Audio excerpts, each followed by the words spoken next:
नमस्कार, आप सभी को यूट्यूब चैनल TLM युगे युगे में स्वागत है।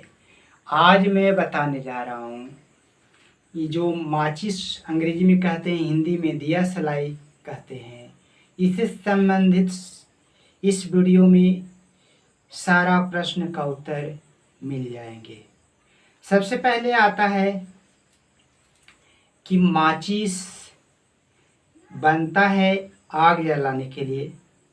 इसके पहले क्या कैसे करते थे, तो सबसे पहले जानते हैं कि मानव जो सबसे पहले अगर खोज किया था तो आग का खोज किया था। आग पत्थर में होता है और घर्षण के द्वारा ये पैदा किया जाता है। प्राचीन काल में जब आग जलाना होता था या यज्ञ करना रहता था तो घर्षण के द्वारा आग पैदा करके उससे आहुति देते थे। जब साधारण घरों में खाना बनाने के लिए आग को, अंगारा को सुरक्षित रखा जाता था, चूल्हा में बुझाया नहीं जाता था और फिर अगले टाइम खाना बनाने के लिए आग को सुरक्षित रखते थे। और अगर किसी घर अंगारा बुझ जाता था तो दूसरे घर रसम ला करके घर चूल्हा सुलगाते थे। उस समय उस पूरे गांव में देखा जाता था कि किसी घर खाना बनना शुरू हो गया और उसको घर से आग ला करके खाना बनाना शुरू करते थे। उसके बाद निर्माण हुआ माचिस का। सबसे पहले माचिस का निर्माण 31 दिसंबर 1827 में ब्रिटेन में हुआ था। माचिस निर्माण का श्रेय जॉन वार्कर वैज्ञानिक को जाता है जो ब्रिटेन के रहने वाले थे।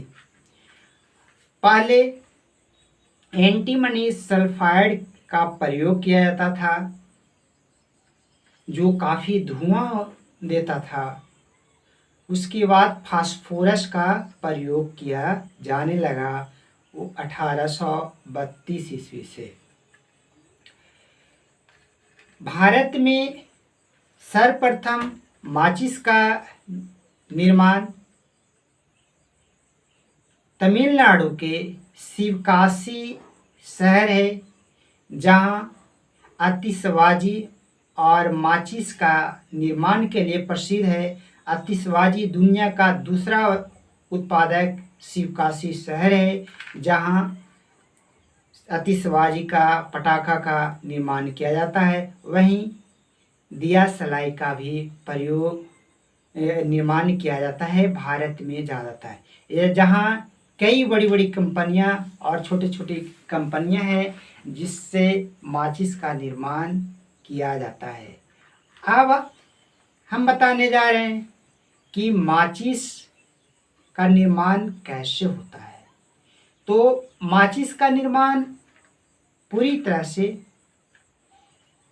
लकड़ी वुड पर आधारित होता है, जो लकड़ी को गला करके कागज तैयार किया जाता है और कागज तैयार करके इसका खोल निर्माण किया जाता है। उसके बाद इसका जो तिल्ली होता है, जो पेड़ से काट करके इसे बनाया जाता है महीन, जो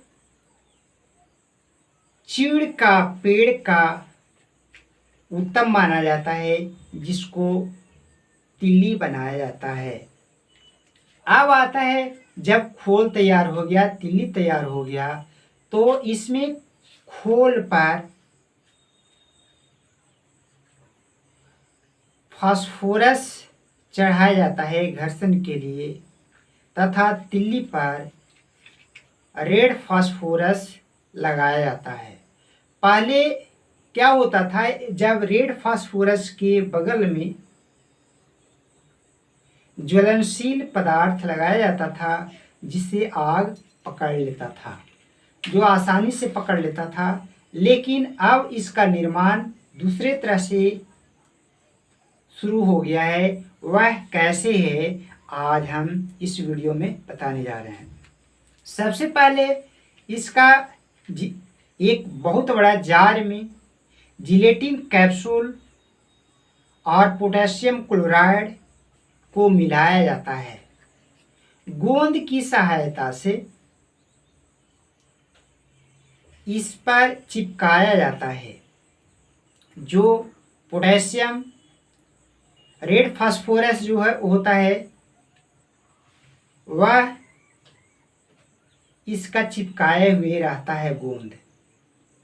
उसके बाद जो है इसमें जब इसके पहले क्या किया जाता है, एमोनियम फास्फोरस आम्ल का लेप तिल्ली में किया जाता है। उसके बाद पैराफिन मोम से डुबोया जाता है ताकि ये जो चीड़ का लकड़ी जो है और ज्वलनशील हो सके। जब ज्वलनशील नहीं रहेगा तो मसाला जल करके बुझ जाता है। लेकिन इसमें एमोनियम फास्फेट अम्ल का लेप और पैराफिन मोम को जब किया जाता है तो मसाला जलने के बाद उतना ही देरी में ये पूरी तरह से ये जो लकड़ी जो होता है वो जलना शुरू हो जाता है। इस प्रकार मोम और पैराफिन मोम जो है वो जलना शुरू हो जाता है और आग पकड़ लेता है पूरी तरह से और बुझता नहीं है। किसी किसी सलाई जो होता है यही पैराफिन मोम और एमोनियम फास्फेट अम्ल का प्रयोग सही से नहीं किया जाता है तो कोई कोई जो माचिस जो होता है दिया सलाई होता है वो जो मसाला जल करके बुझ जाता है।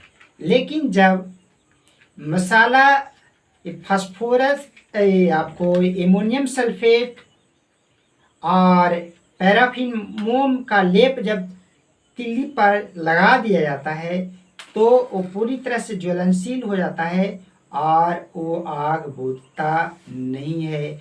आशा करते हैं कि माचिस से संबंधित सारा प्रश्न का आप बढ़िया से समझ गए होंगे। लाइक एवं सब्सक्राइब जरूर करेंगे मेरे चैनल को। जय हिंद।